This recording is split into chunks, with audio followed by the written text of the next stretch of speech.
সন্দেহজনক লোকৰ ১.৫ লাখ বিঘা ভূমি বেদখলমুক্ত কৰা হ'ল। এয়া একমাত্ৰ সম্ভৱ হৈছে বিজেপি চৰকাৰৰ দিনত। মুখ্যমন্ত্ৰীক ভূয়সী প্ৰশংসা কৰিলে ৰাজ্যিক বিজেপিৰ সভাপতিগৰাকীয়ে। দিলীপ শইকীয়াই আজিৰ দিনটোত কি মন্তব্য কৰিছিল সেয়াই মই তাত শুনাব বিচাৰিছোঁ।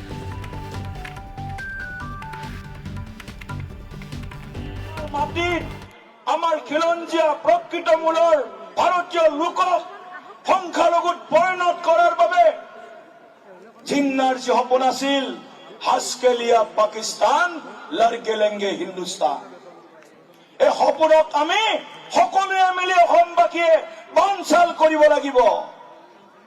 আৰু এয়াই হ'ব আমাৰ অসম ৰক্ষাৰ পণ। অসমৰ সুৰক্ষা বিজেপিৰ প্ৰতিজ্ঞা। অসম সুৰক্ষিত হ'ব লাগিব আৰু সুৰক্ষিত অসমৰ যাত্ৰা ইতিমধ্যে আৰম্ভ হৈছে।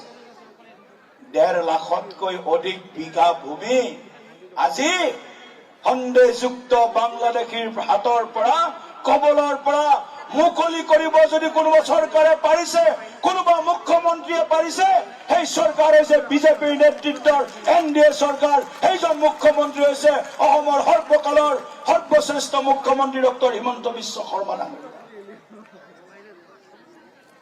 হিমন্ত বিশ্ব শৰ্মা ডাঙৰীয়া এই মঞ্চৰ পৰা আমি নিশ্চিতভাৱে সাহস দিম যে আমি আই অসমীক, মা ভাৰতীক বিকাশৰ লগত সুৰক্ষিত কৰাৰ যি সংকল্প, এই সংকল্পৰ ক্ষেত্ৰত আমি প্ৰতিগৰাকী বিজেপিৰ কাৰ্যকৰ্তা, সমৰ্থক, শুভাকাংক্ষী আৰু অসমৰ সৰ্বস্তৰৰ জনগণ নিশ্চিতভাৱে মুখ্যমন্ত্ৰীক এই সংকল্পত সহযোগিতা শুনি আছো। যুঁজ এখন হব আৰু কাৰ লগত যুঁজ কৰিবা তোমালোকে? খিলঞ্জীয়া মানুহৰ বিৰুদ্ধে যুঁজ কৰিবৰ কাৰণে তোমালোক সাজু হৈছা? সন্দেহযুক্ত বাংলাদেশী মিয়াসকলৰ স্বাৰ্থ সুৰক্ষাৰ কাৰণে তোমালোকে সাজু হৈছা?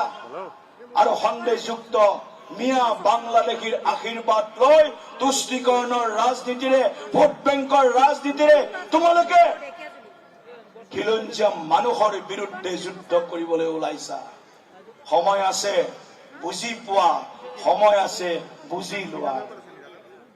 আৰু যদি বুজি নোপোৱা, অসমৰ মানুহে তোমালোকৰ যি অলিক কল্পনা, মুংগেৰীলাল কি হাসিন সপনে, এই মুংগেৰীলাল কি হাসিন স্বপ্নক ব্ৰহ্মপুত্ৰ বা লুইতৰ বুকুত চিৰদিনৰ বাবে উটুৱাই দিয়াৰ কাৰণে সাজু হৈছে।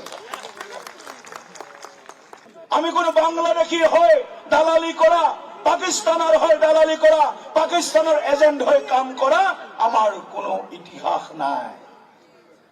জীবনে মৰণে আমি অসমীয়া, জীবনে মৰণে আমি ভাৰতীয়। देश के लिए मरने के लिए हम तैयार हैं और देश के लिए जीने के लिए हम तैयार हैं। देश के लिए जिएंगे, देश के लिए मरेंगे। तेरा वैभव अमर रहे माँ, हम दिनसार रहे ना रहे। हे मातृभूमि, আমাৰ এই মাতৃভূমিক পৰম বৈভৱৰ উচ্চ শিখৰলৈ লৈ যোৱাৰ বাবে প্ৰতিগৰাকী বিজেপি কৰ্মী, প্ৰতিগৰাকী ভাৰতীয় যিসকলে ভাৰতবৰ্ষৰ বায়ু পানী খাই ভাৰত মাতৃৰ সন্তান সন্ততি হিচাপে সংকল্প লৈছে, এই সকলোৱে আজি আমি আকৌ এবাৰ এই পবিত্ৰ মঞ্চৰ পৰা এই জন আশীৰ্বাদ যাত্ৰাৰ শুভাৰম্ভণিতে আমি সংকল্প লৈছো, আমি কেতিয়াও পাকিস্তানৰ ৰঙা চকু, বাংলাদেশৰ ষড়যন্ত্ৰ বা অন্য দেশৰ ষড়যন্ত্ৰক আমি কেতিয়াও মানি নলওঁ।